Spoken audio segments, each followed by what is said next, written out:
Hello दोस्तों, welcome back to my channel.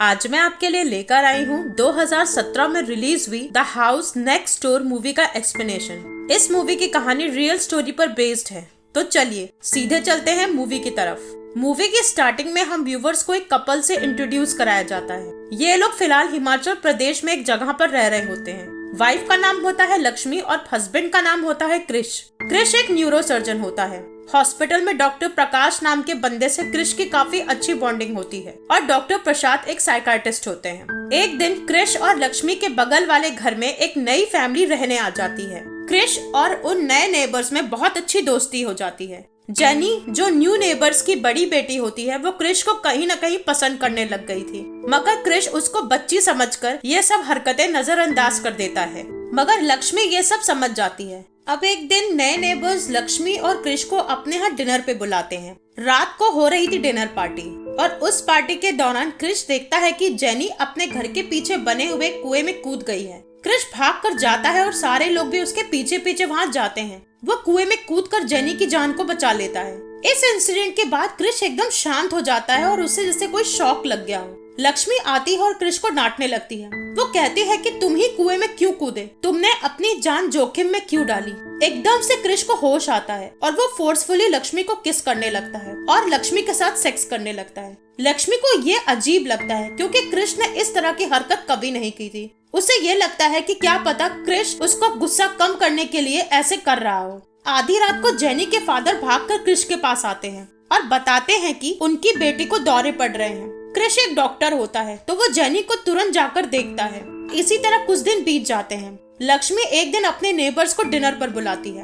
Dinner के बाद जेनी क्रिश के विंडो के पास खड़ी होती है, तो उसे विंडो के पास एक बहुत ही डरावना साया दिखाई देता है। उस साय को देखकर जेनी बहुत जोर से चिल्लाती है, तो उसके पेरेंट्स उसे शांत करके ले जाते हैं। उस वक्त लक्ष्मी को ऐसा लग रहा था कि जेनी ने यह हरकत जानबूझकर करी है। जेनी के फादर पॉल जेनी से पूछते हैं कि तुम ये सब क्यों कर रही हो, तो जेनी एकदम से जमीन पर गिरकर बेहोश हो जाती है। जेनी को डॉक्टर प्रसाद के पास लेकर आया जाता है, जो कि क्रिश के बहुत अच्छे दोस्त भी थे।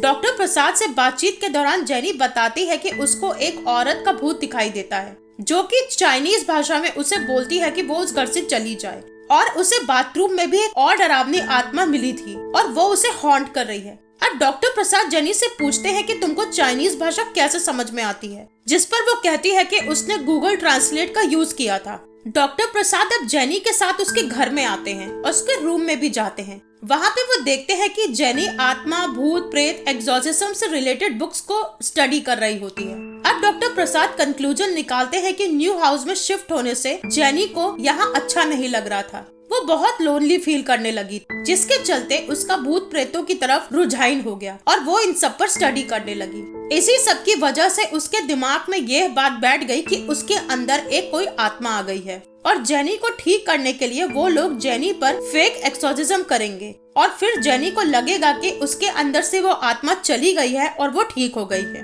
क्रिश, जेनी और पॉल एक पास के चर्च के पास जाकर फादर को सब बात बताकर हेल्प करने को मना लेते हैं। नेक्स्ट सीन में ये लोग रूम में आते हैं और जेनी पर एक्सोर्सिज्म शुरू कर देते हैं। लेकिन जेनी के एक्सप्रेशंस एकदम से चेंज हो जाते हैं और वो रूम में मौजूद सारे लोगों को हवा में उछाल देती है। ये सीन देखकर डॉक्टर प्रसाद, जेनी के फादर, क्रिस सब शॉक्ड हो जाते हैं और फादर समझ जाते हैं कि जेनी सच में पजेस है। पूरे कमरे में वो तहस नहस करके अफरा तफरी मचा देती है, लेकिन फादर बराबर प्रेयर करते रहते हैं। इतने में रूम में लगा क्रॉस उल्टा हो जाता है और जेनी फादर को हवा में उल्टा लटका देती है और फादर पर हमला भी कर देती है। लेकिन बेहोश होने से पहले फादर कुछ ऐसा देख लेते हैं जो हमको आगे पता चलेगा। फिलहाल वो एक्सोर्सिज्म रुक जाता है और फादर तुरंत कोमा में चले जाते हैं। उधर जेनी भी एकदम नॉर्मल हो जाती है और सबको लगता है कि एक्सोर्सिज्म सक्सेसफुल हो गया है। जेनी के घर में काम करने वाली मेड को एक्सोर्सिज्म पर बिल्कुल भरोसा नहीं होता, तो वो वूडू डॉल की मदद से उस आत्मा को भगाने की कोशिश करने लगती है। पॉल ये सब देख लेता है और अपनी मेड को बहुत ज्यादा डांटता है और उसे चुपचाप अपने कमरे में जाने को बोलता है। वो मेड अपने कमरे में आती है, मगर वो आत्मा उसे मार डालती है। अगले दिन वो मेड गायब हो जाती है और किसी को भी नहीं दिखती। पॉल अब घर में एक तांत्रिक को बुलाता है क्योंकि वो बहुत ज्यादा डर गया था। वो तांत्रिक पूरे घर को ऑब्जर्व करता है और पॉल को बताता है कि इस घर में 3 आत्माएं हैं एक लेडी और उसकी बेटी है और एक आदमी की आत्मा है जो कि बहुत ही खतरनाक है। उधर क्रिश को पता चलता है कि लक्ष्मी प्रेग्नेंट है। क्रिश बहुत ज्यादा खुश हो जाता है, मगर एक दिन लक्ष्मी का पैर स्लिप हो जाता है और वो सीढ़ियों से फिसलकर गिर जाती है। वो बताती है कि उसने एक डरावनी आत्मा को देखा था और उस आत्मा ने ही मुझे धक्का मारा, जिसकी वजह से मुझे इतनी चोटें आई। ये सब क्यों हो रहा था, हम व्यूवर्स को आगे पता चलेगा। क्रिश के साथ भी बहुत अजीब से इंसिडेंट्स होने लगे थे। उसे भी आत्माएं हॉन्ट करने लगी थी और वो बहुत ज्यादा डिस्टर्ब रहने लगा था। इवन वो अपनी सर्जरीज पर भी ध्यान नहीं दे पा रहा था। डॉक्टर प्रसाद को पता चलता है कि बहुत साल पहले पॉल के घर के पास एक औरत रहा करती थी। अब क्या था, डॉक्टर प्रसाद और क्रिश उस औरत से मिलने निकल जाते हैं। वो औरत उन्हें बताती है कि 1935 की एक घटना के बारे में। उस घर में एक चाइनीज फैमिली रहा करती थी। घर में एक प्रेग्नेंट लेडी थी और उसकी एक छोटी बच्ची थी और उसका हस्बैंड भी था। वो ओल्ड लेडी कहती है कि उस वक्त वो 7 साल की थी और उस घर के बगीचे में लगे फूलों को तोड़ने जाया करती थी। एक दिन उस चाइनीज आदमी ने मुझे पकड़ लिया और मुझे मारने ही वाला था कि उसकी वाइफ वहां आ गई और उसने मुझे वहां से भगा दिया। वो चाइनीज आदमी शैतान का पुजारी था और उसको बेटा चाहिए था, इसलिए वो उस लड़की की बलि शैतान को चढ़ाकर बेटा पाना चाहता था।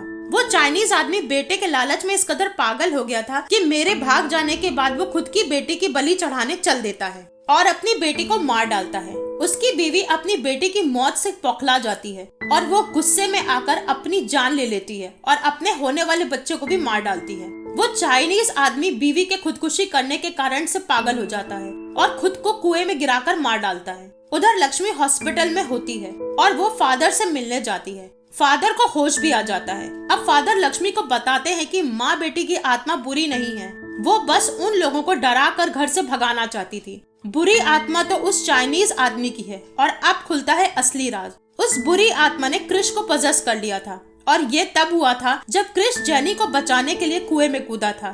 तभी वहाँ से आने के बाद वो लक्ष्मी के साथ जबरदस्ती सेक्सुअली इन्वॉल्व हुआ था कि वो जेनी को प्रेग्नेंट कर सके। अब उनको उस चाइनीज आदमी के भूत का सच पता चलता है कि लक्ष्मी तो प्रेग्नेंट हो गई, लेकिन अब वो पॉल की छोटी बेटी की बलि देकर अपनी बेटे वाली इच्छा को पूरा करेगा और उसकी बलि की वजह से लक्ष्मी को बेटा होगा जो कि शैतान का बेटा होगा। ये सब कुछ अमावस की रात को होने वाला था और अमावस की रात आ जाती है। अब लक्ष्मी क्रिश को कॉल करके उसे घर पर बुलाती है। क्रिश को ऐसे दिखाती है कि जैसे उसे कुछ भी नहीं पता और अपनी बातों में उलझाकर उसे एक रूम में बंद कर देती है। अब वो पॉल की फैमिली को सारी बात बताती है और वो कहती है कि हमें अमावस की रात खत्म होने तक क्रिश को रोकना होगा।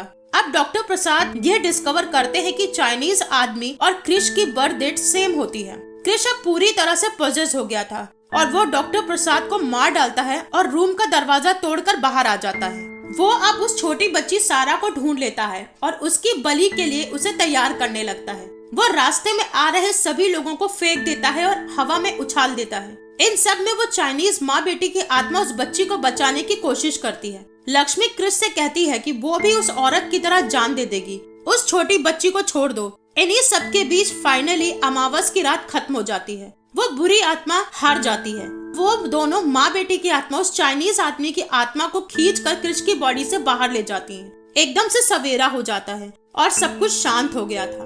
अब हम व्यूवर्स को 4 साल बाद का सीन दिखाया जाता है। क्रिश और लक्ष्मी फाइनली हिमाचल छोड़कर गोवा में सेटल हो गए थे। उनका एक बेटा होता है। पॉल और जेनी क्रिश और लक्ष्मी से मिलने आते हैं। क्रिश अपने बेटे को आवाज लगाता है जो अपने किड्स रूम में खेल रहा होता है। कैमरा जैसे ही उनके बेटे की तरफ जाता है तो हम व्यूवर्स देखते हैं कि क्रिश के बेटे की आंखों में एक नहीं 2 आईज बन जाती हैं, जो बहुत ही शॉकिंग था। यानी ये बच्चा क्रिश का नहीं उस चाइनीज आदमी का है और ये एक शैतान है। मूवी यहीं पर एंड हो जाती है। ये हॉलीवुड को टक्कर देने वाली एक बेहतरीन मूवी है। मेरी मानिए तो एक बार इस मूवी को जरूर देखिएगा, आपको बहुत अच्छा एक्सपीरियंस होगा। तो दोस्तों ये थी द हाउस नेक्स्ट डोर की कहानी। अगर आपको कहानी पसंद आई हो तो मेरे चैनल को सब्सक्राइब कर दीजिएगा, मेरे वीडियो को लाइक कर दीजिएगा, एक कमेंट तो बनता ही है। तब तक के लिए good bye and thank you.